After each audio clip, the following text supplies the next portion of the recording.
Hey guys, welcome. Today I would like to talk about Japan's Prime Minister Fumio Kishida. Now, many of you have probably not really heard of the guy, and even if you did, you probably don't really have a good image in your head of who he is or what he stands for. Now, this is not really surprising. For anyone who's not too interested in Japanese politics, they will probably remember Shinzo Abe being kind of always there, and then in 2020 when COVID-19 hit, he was suddenly gone, and his successor was gone just a year later too, and now we have a new guy. And now that COVID-19 has calmed down a little bit in 2022 and the world's attention has shifted from their own countries and how they combat COVID-19 to the global economy or the Russo-Ukrainian war. And people started to look back to Japan and ask themselves who this new guy was. Who is Fumio Kishida? How did he become prime minister? What is his stance on several policies? Now, first and foremost, he is usually portrayed as being boring. Both the foreign press and also the domestic press in Japan as well have kind of portrayed him as a guy who's not interesting, who's kind of in the middle, a moderate. However, when you take a look at how Kishida managed to become prime minister, and also when you take a look at how or what exactly he stands for, he might actually be more interesting than you might think at first. Fumio Kishida was born in Tokyo in 1957, and he was born, as many Japanese politicians are, into a political dynasty. His father and his grandfather both served as members of the House of Representatives. Now, Kishida, even though he was born in Tokyo, his family is originally from Hiroshima, and he spent much of his childhood there, and his political dynasty strongly identifies with Hiroshima and the city, and of course also the atomic bomb that was dropped in 1945. Some members of Kishida's family were killed during the bombing in 1945, and this is something that has shaped him as well. He is strongly anti-nuclear weapons, and he is also considered to be dovish on foreign policy, so he's more peaceful. Now, Kishida had a somewhat strange start into politics. He went to Waseda University, a prestigious private university, and after a brief stint in the free market, he was elected to represent the new Hiroshima 1st District in 1993. He was appointed to several low-level cabinet positions in the years of 2005 to 2009. He served, for example, as Minister of Okinawa Affairs, generally a very low-level cabinet position. Kishida, as most of his family, was part of the Kochikai faction of the Liberal Democratic Party. The Kochikai faction is mostly considered as a moderate faction. He took control of the faction in 2012, when Shinzo Abe was elected to become prime minister for the second time. Even though Shinzo Abe belonged to a different faction, he belonged to his own faction at the time, and Shinzo Abe's faction was considered to be much more to the right of Kishida's faction. Abe appointed Kishida to become foreign minister in 2012, and he kept the position through several cabinets until 2017. In 2017 and later in 2018, Abe faced some harsh criticism because of the Moritomo Gakuen scandal, where state finances were misappropriated to a privately owned right-wing nationalist elementary school. And back in 2018, it was unclear whether or not Abe would actually be able to keep his premiership. In 2017, Shinzo Abe appointed Kishida to become the head of policy research of the Liberal Democratic Party. Now, this is not a cabinet position, it's a party position, but in general, this is considered to be a promotion from foreign minister.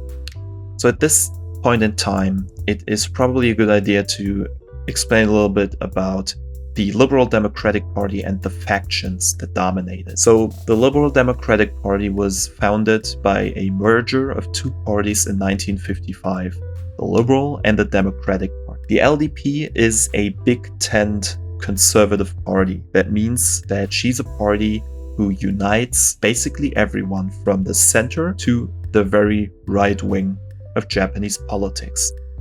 I made a video about the beginning of the Liberal Democratic Party. You can check it out here if you're interested. Now, of course, a big tent party is going to face problems of its own, but the LDP has managed to retain power in the government from 1955 to 1993 without interruption. Of course, such a big party, there's going to be infighting. From day one of the party merger, different factions were created. First, you had ex-Democrats and ex-Liberals forming factions of their own, and over the time, these factions, they changed. Faction leaders died, were replaced, factions split apart. Essentially, a faction in Japanese politics is something that is first shaped by its members, especially by its leaders.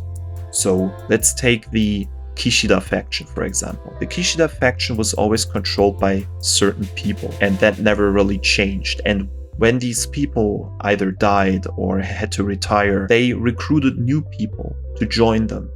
Now, when they recruited new people, of course, they looked at people or at politicians who had a similar legislative history, a similar policy in certain areas to them, which is why factions over the now almost 70 year long history of the LDP became more refined along policy issues in general. If we look at the faction makeup in 2020, when Shinzo Abe resigned, you had the Abe faction of the former prime minister with 95 Diet members. Another faction was the Motegi faction with 54. Then you had the Aso faction of finance minister and ex-prime minister Taro Aso with 50 people. Next, you had the Kishida faction of future Prime Minister Fumio Kishida with 44 members, the Nikai faction with 43, and the Moriyama faction with 7 members. All in all, there are 82 factionless members in the Liberal Democratic Party, and that makes up about 20% of all Diet members of the LDP. Now, a faction is not like a political party in the sense that they only support their own. Just like political parties, factions within Japanese political parties are more liberal in allowing their members to pursue different candidates, for example. Some faction leaders, of course, exercise more control over their members and others less. All in all, it can be said, however, that all factions possess an inherent latent power. So, when Shinzo Abe was elected in 2012, he kept the prime ministership for 8 years until 2020. Now, during these 8 years, it wasn't only as if the Abe faction supported Shinzo Abe. A multitude of factions over this 8-year period supported Abe. Even the liberal Kishida faction, which would have had many issues with the right-wing nationalist Abe being the prime minister, even this more moderate faction supported Shinzo Abe during this time. So it was always about balancing the power levels between the factions for a prime minister. And because of that, Shinzo Abe appointed Kishida as the head of his own faction as foreign minister in order to appease him. If Shinzo Abe was, for example, of the opinion that he couldn't entertain a cabinet member from a moderate or even from a liberal faction like Kishida, then this would of course lead to the Kishida faction trying to undermine Abe at every step, which is something that you can't have in a Japanese government. So in general, prime ministers or factions or any politician in the Liberal Democratic Party is not necessarily too much focused on policy issues. They have no problem breaking bread, or rather serving in the same cabinet with a more moderate or with a more right-wing candidate. This is not a problem for the vast majority of Japanese politicians. So, as I said, Shinzo Abe, he was a right-wing nationalist by all intents and purposes, and what he did was he basically balanced all factions from 2012 to 2020, and he enjoyed a certain or a rather high level of cabinet approval until 2020, when COVID-19 came around and it was apparent that Shinzo Abe was not able to manage the crisis. So in August of 2020, he resigned. Now, by the time that Shinzo Abe resigned, The Liberal Democratic Party was essentially a big tent conservative party that was dominated for the better part of 3 decades by its right wing. Almost every prime minister since the year 2000 that hailed from the Liberal Democratic Party was from a right-wing faction or was an independent with right-wing ideas. Moderates have dominated the Japanese political sphere in the 1970s and early 80s, but after that they had to give way because of scandals and infighting mainly. So in 2020, the LDP, again, big tent conservative government party for decades with a right-wing face, now stands in the wake of having to elect another prime minister. After Shinzo Abe resigned, he appointed his successor, that was Yoshihide Suga. Now, he was the chief cabinet secretary. He had a lot of publicity when he revealed the new era name after Emperor Heisei resigned. He was very publicly presenting a scroll with the new era name, Reiwa, which basically plastered his face across all news segments and all newspaper articles, giving him a huge publicity boost.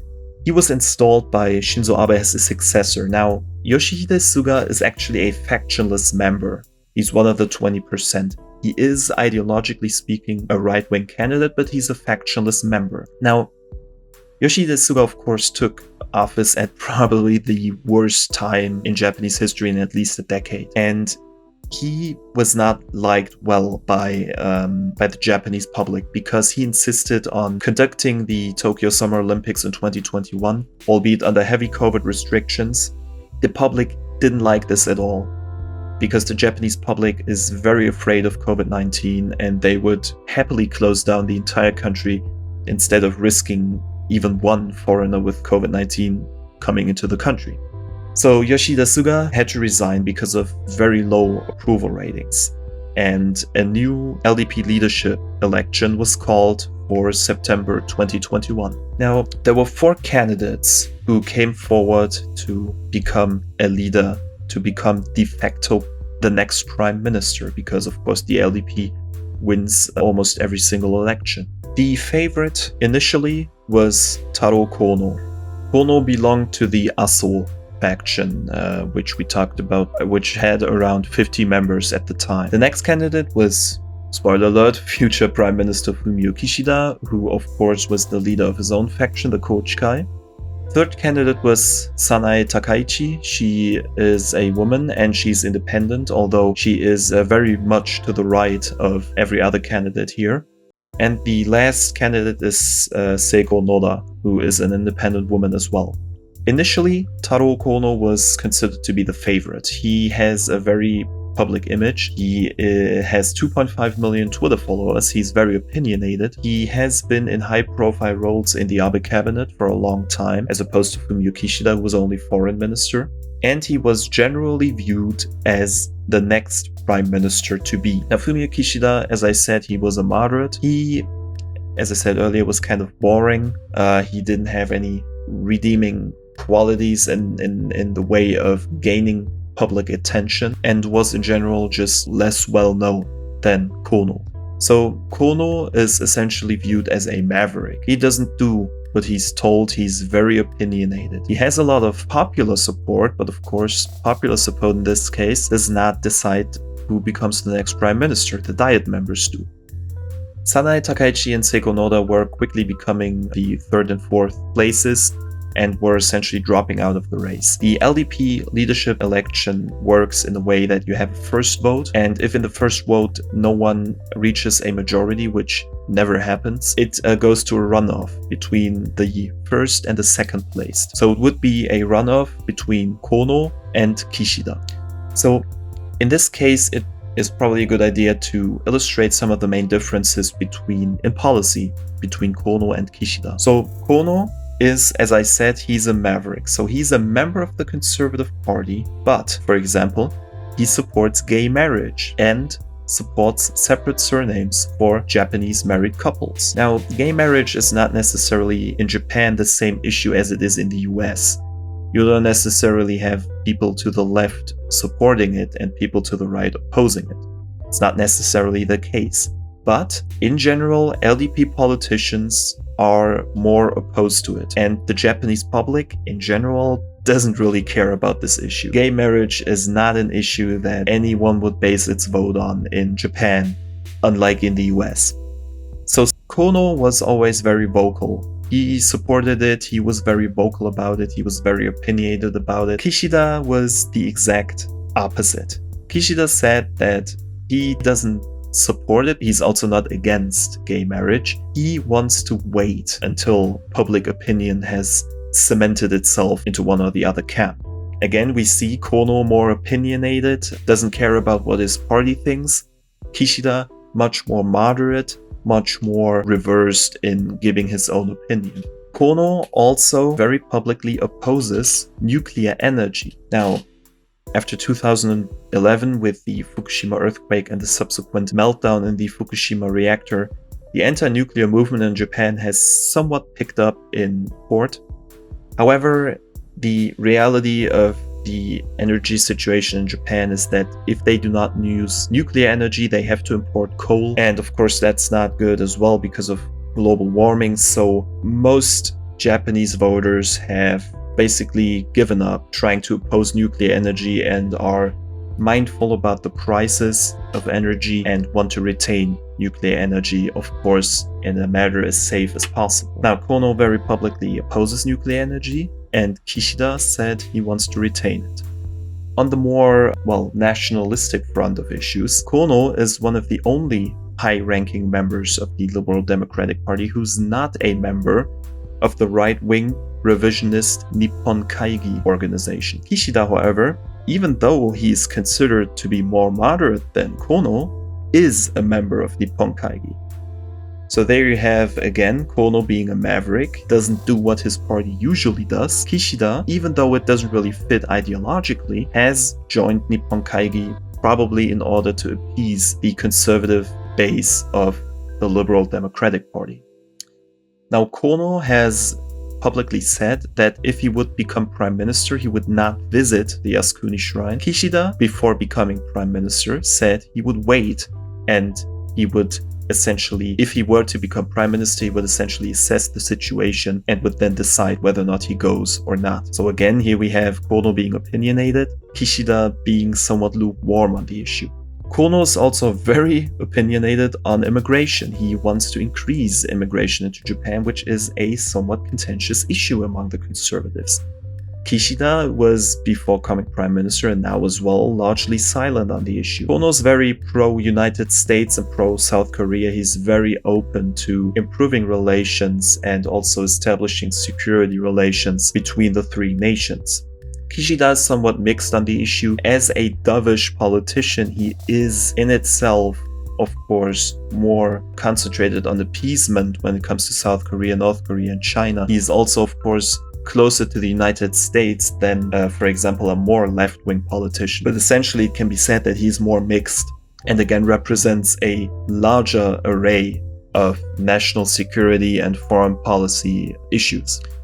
Kono, on the other hand, even though he is in some ways more left-wing, in other ways he's more right-wing. For example, Kono said he wants to revise Article 9 of the Constitution, which forbids Japan from maintaining an army and forbids Japan from engaging into anything that is not a self-defense war of their own country. Kishida, however, has repeatedly said that he does not want to revise the Constitution. Now here, we have both politicians essentially sticking to their respective positions. Kishida is also somewhat critical of his predecessor's economic policy. Kishida has said he wants, quote, a new capitalism, unquote. Repeatedly said in policy speeches, for example, that he wants to create a new capitalism that doesn't only benefit the rich, but that benefits the middle class. Now, this is really probably one of the most left-wing positions that Kishida has shown. Shinzo Abe, of course, was very pro-deregulation. He was very much pro-capitalism, neoliberal capitalism. Kishida is almost employing the narrative of redistribution, something that you would usually hear from very left-wing parties in Japan, but also in other countries. Here is where Kishida is probably the most interested. Economic policy in Japan is largely based on being able to manage the economy. So after World War II was lost, the Japanese people had kind of a change of heart. They were not trying to conquer the world. They were not trying to bring glory to their emperor. What they were trying to do was to increase the wealth of themselves, their family, their company, and then their nation. So after 1945, the normal Japanese person would keep his head down and work. He would work his ass off, essentially, earning as much money as possible, making products that are as cheap as possible, but still with a very high quality. Now, what does a voter like this want from his politicians? Well, what they want essentially, since the end of the Second World War, the Japanese voter wants a government that consists of managers and administrators. The Japanese voter acknowledges that politics are corrupt. Politicians are corrupt inherently. Most people acknowledge that.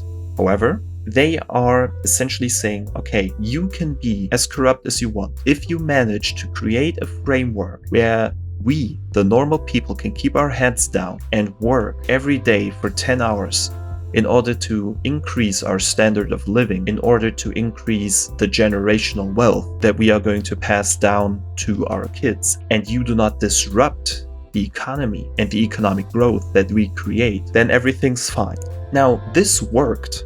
This silent agreement between voters and politics, it worked because until the late 1980s, Japan's economy was skyrocketing. It was exploding. Japan became the biggest economy on the planet. Now, if we talk today about China, usually what you hear is something like the Chinese are buying up every single company and the Chinese economy is going to be number one. China is going to dominate the world. This is the narrative that you often hear today about China. If you travel back to the 1980s to America, then you're going to hear the same narrative, but not concentrated on China, but rather on Japan. Japan was the China, today's China of the 1980s. It was buying up everything. Products that came from Japan were of higher quality at a cheaper price, and the Japanese economy was exploding. Now, this all unfortunately ended because in the late 80s and early 90s, the economic bubble burst, and ever since, basically, the Japanese economy was stagnating. Now, at this point, the politicians broke their side of the silent agreement. The people kept their heads down and worked.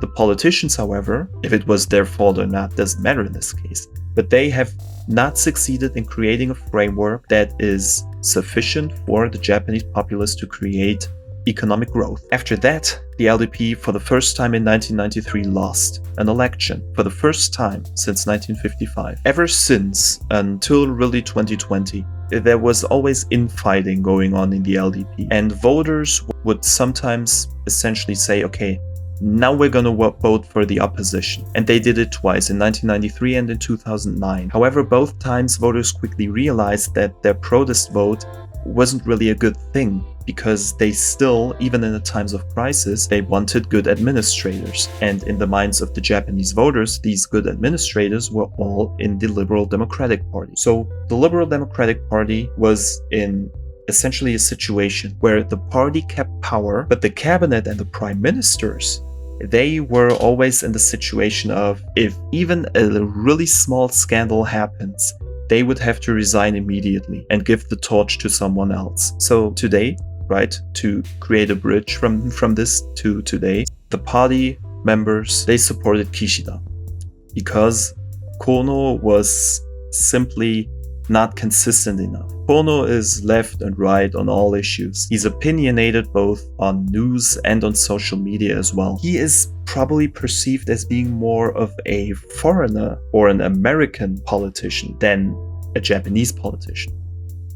Kishida, on the other hand, he may be a little more to the left. However, at least he has a straight line. He's a moderate, he's much more soft-spoken, and he does his best to cater to conservatives and liberals at the same time, which is why, in the end, Fumio Kishida won against the public favorite Kono Taro. Now, Kishida, upon assuming the office, no one really thought that he was gonna last long, and it remains to be seen how long he lasts, but he of course took office and he still had COVID-19 to manage. After COVID-19, he had to bounce back the economy. Now, he had his own agenda with this new form of capitalism, but essentially the voters only care about numbers. If Fumio Kishida manages to keep COVID case numbers down and to increase the numbers of economy, then he has a very good chance of retaining his premiership for many years, just like Shinzo Abe did. So in 2022, right now, COVID has not become such a huge issue anymore. Now the Russo-Ukrainian war is a very huge issue, and also the inflation, the global inflation or the global economic crisis is much more of an issue than COVID. In Japan, however, COVID is still there. The public is still frightened, and Kishida definitely needs to direct his whole attention to managing COVID and then managing the economy. So Kishida became prime minister in October of 2021. Now it's July 2022 and he is slowly approaching the dreaded 1-year mark, which many prime ministers have not managed to reach. And right now, he maintains a relatively good approval rating of about 50%, with a disapproval rating of about 26%. Initially, when he took office, his approval rating was not as high as it normally should be with a new cabinet at 50%. But unlike his predecessors, he was able to maintain approval rating between 50 and 57%, which is, again, something that is not usual. He at least was able to maintain his approval rating in the 9 months since he took office.